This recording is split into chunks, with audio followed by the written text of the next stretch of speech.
the Central Jamaica Conference of Seventh-day Adventists celebrated the installation of a new solar panel system at its headquarters in Spanish Town. The solar system has a capacity of 60 kilowatts and includes 152 solar panels, along with 3 inverters.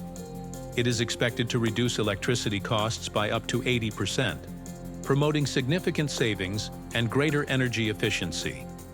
This is the 5th solar installation among Adventist organizations in Jamaica, reinforcing their commitment to conserving the natural resources God has given us and reducing reliance on traditional energy sources.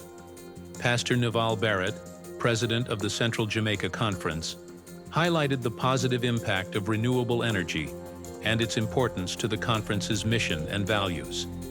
This installation demonstrates how faith and innovation can work together to create a better future for all. May this effort inspire other organizations to take better care of our planet as we await the return of Jesus when He will make all things new.